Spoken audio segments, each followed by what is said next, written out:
Em 19 de maio de 2012, um crime bárbaro chocava o país. Elise Matsunaga matava e esquartejava o marido, Max Matsunaga. O Metrópolis Entrevista de hoje conversa com Ulisses Campbell, escritor do livro Elise Matsunaga, A Mulher que Esquartejou o Marido. Seja bem-vindo e muito obrigada por conversar conosco. O livro já começa com um poema de Carlos Drummond de Andrade sobre meias-verdades. Para você, na sua visão, quais eram as meias-verdades, os dois lados de Elise Matsunaga? Sabe uma coisa interessante? É que esse poema ele norteou muito a espinha dorsal do livro. Porque existe ali uma grande questão que é por que a Elise matou o Marcos. A Elise diz que matou o Marcos porque ele ameaçava tomar a criança dela, ameaçava internar ela no hospício. Mas, como diz o Carlos Drummond de Andrade, que é a grande conclusão desse poema, é que a verdade ela é muito de conveniência, né? Tanto que no poema as pessoas descobriam que elas entravam no mesmo quarto e saíam lá com verdades diferentes.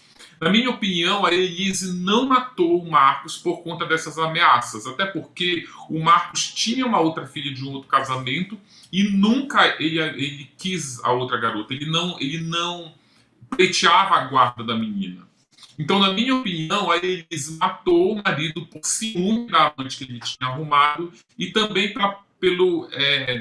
por ela descobrir que ela viveria sem esse mundo nababesco que ela levava depois que ela se casou com o Marcos.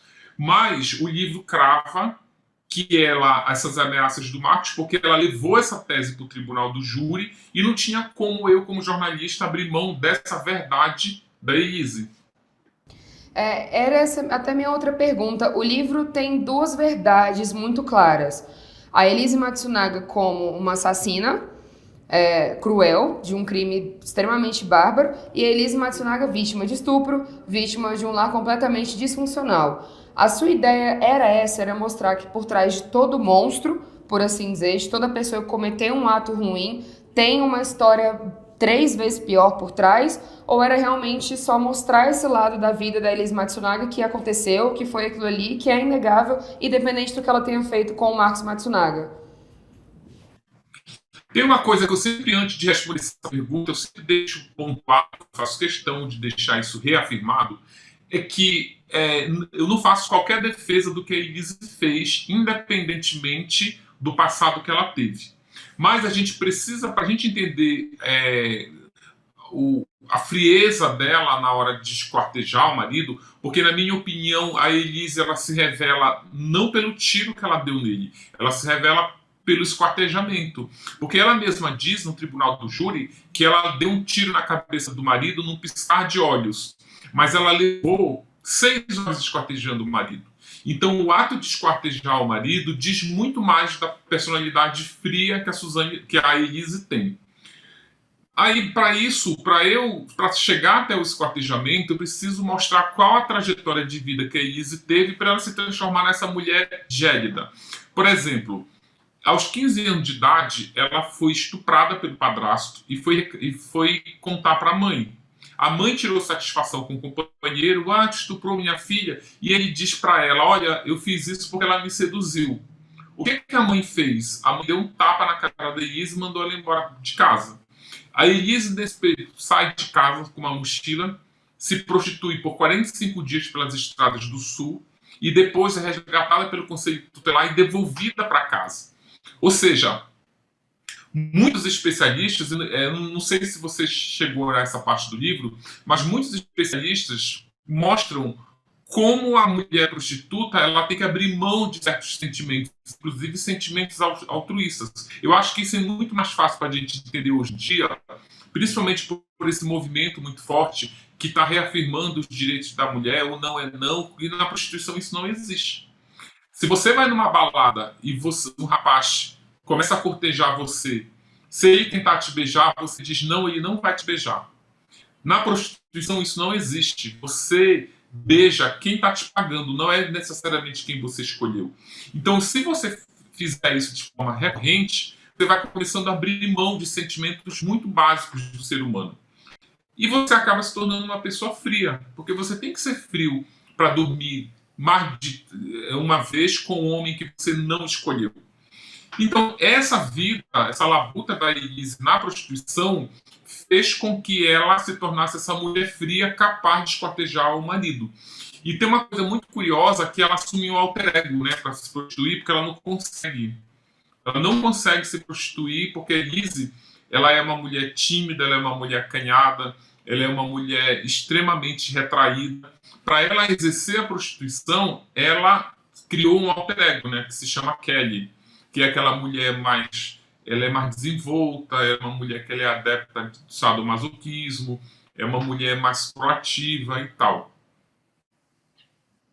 E assim, eu notei no livro, como você citou, críticas sociais muito fortes de problemas enraizados na sociedade brasileira, principalmente o machismo, a violência contra a mulher e essa polêmica da prostituição como profissão ou não. Essa era a sua ideia também, era mostrar que, além do crime, não só o crime da Elise Matsunaga, mas problemas sociais que estão enraizados na nossa sociedade e que são inegáveis. Era uma das suas ideias também, mostrar isso no livro, apresentar isso para as pessoas e acender um alerta na cabeça de quem está lendo aquele livro? Olha, isso na verdade surgiu muito por acaso. Quando eu fiz o livro da Suzane, o Suzane Assassina e Manipuladora, e eu contei aquelas histórias paralelas de presos ali, que cumpriram pena junto com ela ou com os irmãos Cravinhos, e aquilo fez muito sucesso de crítica. As pessoas elogiaram muito aquele pause para a vida da Suzane, que eu vou te contar a vida aqui de uma pessoa que você não conhece, nem nunca ouviu falar. Aí eu repeti a fórmula no livro da Elise, só que aí para não fazer de novo história de presos, eu escolhi contar a história de mulheres prostitutas. Só que aí no decorrer da pesquisa, eu fui entrevistando mulheres, eu entrevistei 80 garotas de programa. Quando eu estava lá pela metade, pela 40ª, eu comecei numa procura de uma garota de programa que dissesse para mim que estava se prostituindo porque gostava, porque tinha talento, porque era uma profissão como outra qualquer. Não encontrei. Aí eu continuei procurando. Quando eu cheguei lá pela 50ª, eu lembrei da Bruna Surfistinha, que eu tinha lido o livro da Bruna Surfistinha muito lá atrás, na época do lançamento. E eu não lembrava o motivo que levou ela a se prostituir. Quando eu fui reler o livro da Bruna Surfistinha, eu redescobri que ela se tornou prostituta para enfrentar a família, porque ela descobriu que que ela era uma menina adotada aos 15 anos de idade, e ela começa a cobrar da família quem eram os pais verdadeiros dela e por que ela foi adotada. A família se recusa, a família adotiva, então ela sai de casa e vai se prostituir. E todas as prostitutas que estão no livro sobre a Elise Matsunaga têm uma história muito parecida. É sempre assim, elas vêm de uma desestrutura familiar muito grande. A Elise, ela é só o símbolo disso, a menina que foi estuprada pelo padrasto e negligenciada pela mãe. Mas as outras prostitutas, uma foi abusada pelo pai também, que ela sonhava lá com as aranhas, a outra descobriu, a mãe criou solteira, ou a filha aos 15 anos ela quis descobrir o taxista não quis nada com a garota. Ou seja, o livro ele mostra, inclusive ele quebra esse tabu de que prostituição é uma profissão como outra qualquer. O livro mostra que não. Isso não é uma profissão como outra qualquer. Não é aceitável que se defenda o trabalho da garota de programa como uma profissão digna de ter carteira assinada, porque não tem. Inclusive, eu procurei todos os movimentos que defendem os direitos da mulher, que militavam na época do projeto do Jean Williams de regulamentar o trabalho da prostituta. Essas mulheres todas mudaram de opinião. Em vez de regulamentar a profissão, elas lutam para tirar essas mulheres desse tipo de trabalho, profissionalizar elas com outro tipo de atividade e inserir no mercado de trabalho por outro tipo de função, e não vendendo corpo. O senhor dá nome aos bois em alguns dos casos expostos ali. As prostitutas, por exemplo, algumas delas foram tiradas o nome por pedido delas mesmo, porque não é uma história que todo mundo tenha coragem de contar assim abertamente. Já, por exemplo, o caso da família Klein, que é uma família extremamente rica no Brasil, é dona da Casas Bahia, foi exposto muito abertamente. É um assunto que causa polêmica assim onde chega. Você não tem medo de certas represálias por parte desses políticos, desses deputados que têm os nomes citados, no livro, e histórias que são tanto quanto cabeludas, assim, que talvez não seja do agrado da parte deles que fosse contado. Olha, eu não tenho medo, eu sempre trabalhei com jornalismo investigativo, se a gente tiver medo, a gente não faz nada. Então, assim, eu não tenho medo, medo zero. O que eu tenho muito é receio. Eu tenho receio de ficar expondo muito essas histórias, não em função dos criminosos, que eles são dois criminosos, mas mais em função da família das vítimas. Algumas ali, inclusive, elas não estão com o nome trocado nas vítimas da família Klein. O que acontece é o seguinte: muitas garotas de programa me ajudaram no livro, mas eu deixei elas à vontade em dizer se elas queriam que eu colocasse o nome verdadeiro ou pseudônimo. Elas já usam pseudônimo para se prostituir, então elas acabavam dando o nome que elas usam. E outras não quiseram nem esse pseudônimo, pediram para escolher outro. Eu até, para não ficar perdendo tempo escolhendo o nome para elas, eu dizia qual nome você quer que apareça no livro. Aí uma começou, Violeta, Bebela, não sei o quê, e aí foi o critério usado para o pseudônimo. Sobre o medo eu não tenho, não. Tipo, eu acho que quem tem que ter medo é ele, que está sendo denunciado por crimes, inclusive, muito violentos. Sim. A Elise apareceu na Cara e na Coragem na série da Netflix, que conta a história dela também. E logo no começo do livro, você já fala que ela não quis conversar com você e que os contatos não foram poucos, que tentou várias vezes conversar com a Elise. Na sua opinião, por que ela não quis aparecer nesse livro que contava a história dela desde novinha e apareceu em uma outra produção que foi lançada também recentemente? É por boa vontade que ela tá lá, o rosto dela estampado e a história dela estampada também para quem quisesse ver. Olha, a Elise ela não quis falar comigo porque quando eu procurei por ela já tinha assinado um contrato de exclusividade com a Netflix em que ela só poderia dar entrevista para qualquer jornalista depois que o programa fosse lançado. Isso é um ponto. Mas ela não me pediu em nenhum momento, porque a Suzane me pediu. Não sei se tu lembra, a Suzane entrou na justiça, conseguiu bloquear o livro por 37 dias. Eu só consegui lançar o livro da Suzane, sobre a Suzane, porque eu consegui a liberação no STF. Eu não, né? Os meus advogados, o doutor Fidalgo, que aliás é um brilhante advogado. No caso da Elise Matsunaga, ela não pôde colaborar no livro, mas ela me ajudou indiretamente. Por exemplo, os advogados dela, o Luciano Santoro e a Juliana Fincati Santoro, me ajudaram muito. Ela autorizou os familiares a dar entrevista para mim. E eu te confesso o seguinte: quando você faz uma biografia, o perfil de uma pessoa, essa pessoa que você está biografando é a menos interessante para você ouvir. Por quê? Porque ela vai falar só bem mesmo. Então, o ideal, a biografia, ela fica boa se você ouvir quem está em volta dela. Porque aí você ouve os amigos, os inimigos, o pai, a mãe, os parentes, os ex-namorados. É assim que se constrói uma boa biografia. Agora, em relação ao documentário, até te passar uma informação que ela é meio nova, o documentário da Netflix sobre a Elise Matsunaga, ele foi idealizado pelos advogados da Elise. Então é natural que seja um documentário muito chapa branca para ela. Eles criaram o projeto e ofereceram para uma produtora, e a produtora aceitou. Então, assim, não tem como se esperar outra coisa senão que a gente assistiu. Uma Elise vitimizada, uma Elise que tu olha e tem pena dela. Por exemplo, o documentário, ele deixa uma lacuna muito grande na vida de prostituta dela. O documentário ele ignora isso. E uma outra coisa, a Elise, ela se revela no esquartejamento e não no tiro. Né? Ela disse no tribunal do júri que ela deu tiro na cabeça do marido numa fração de segundos. Ela usa o termo no piscar de olhos. Mas ela levou 6 horas esquartejando o marido. Então é o esquartejamento que revela quem é a Elise assassina. E o documentário ele ignora isso. É como se ela tivesse simplesmente dado um tiro na cabeça do marido. O senhor também é autor de um livro sobre o caso Suzane Richthofen, que também impactou bastante o Brasil, principalmente por conta da frieza da Suzane ao matar os pais. Para você, qual que é a principal semelhança entre o crime cometido por Suzane Richthofen e o crime cometido por Elise Matsunaga?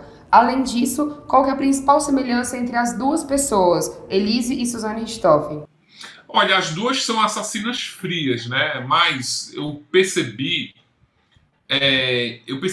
que as duas elas têm uma diferença que, inclusive, para você entender essa diferença, às vezes a gente tem que recorrer até a dramaturgia, assim. Por exemplo, a Suzane, ela é uma mulher extremamente odiada. Ela é odiada pela família, ela é odiada pela comunidade carcerária, ela é odiada pelos agentes de segurança, ela é odiada por policiais, muito pela natureza do crime. A Suzane era uma menina rica que se juntou com o namorado e o cunhado para matar os pais a pauladas para ficar com a herança. Então, essa é uma vilã extremamente odiosa. A Elise, não. A Elise, ela é muito querida ela é querida pelos leitores. Olha que coisa incrível. Ela é querida pela comunidade carcerária. Ela sai da cadeia, ela é aplaudida pelo público que está lá do lado de fora. Ela virou o símbolo da mulher que quer se livrar de um relacionamento extremamente tóxico e violento. Porque o Marcos Matsunaga, a gente também não pode ficar... o livro ele não é uma biografia só da Elise, ele é também uma biografia do Marcos Matsunaga. A Elise, ela é só a protagonista. Mas o Marcos, a gente precisa dizer que ele era um homem extremamente violento, não só com a Elise, mas com outras mulheres. Tem exemplos ali grotescos de violência dele que eu não vou nem comentar aqui, porque eu acho asqueroso. Mas e além disso, ele usava o poder econômico para violentar mulheres. Ele maltratou a Elise. A Elise ela é tão ingênua que ela achava que ela vivia um conto de fada, mas o Marcos sempre tratou a Elise como prostituta, desde quando ele a conheceu até ele levar aquele tiro na cabeça, ele a tratava como prostituta. Teve um dia em que o Marcos queria fazer sexo com a Elise, e a Elise estava indisposta, já estava inclusive grávida, e ela disse que ele deixasse para outro dia. Ele falou para ela que não, porque quando ela era prostituta, bastava ele abrir a carteira que ela abria as pernas. Olha como ele tratava a mulher que estava esperando um filho dele.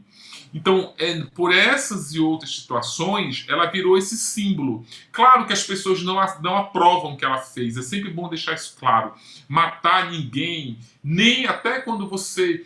O Código Penal brasileiro até te dá esse direito de matar para não morrer. O Instituto da Legítima Defesa existe para isso. Mas nem nesse caso se aprova a morte de ninguém. Ninguém quer dizer que aquela pessoa merecia morrer.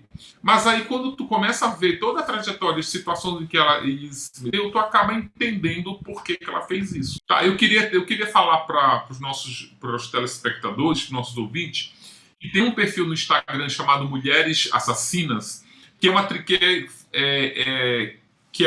a página, o blog da trilogia, né? Que teve o livro da Suzane, agora eu lancei o da Elise Matsunaga, e ano que vem eu vou lançar o da Flor de Lis, que completa a trilogia Mulheres Assassinas. A Flor de Lis, para quem não lembra, é a deputada que teve o mandato recentemente cassado porque é acusada de matar o marido e está presa em Bangu, no Rio de Janeiro. E nesse Instagram, Mulheres Assassinas, você encontra vídeo, entrevistas com o delegado que prendeu a Elise, documentos e muitas fotos. O Metrópolis Entrevista de hoje conversou com Ulisses Campbell, escritor do livro Elise Matsunaga, A Mulher que Esquartejou o Marido. Para quem nos acompanhou até agora, meu muito obrigada e até a próxima.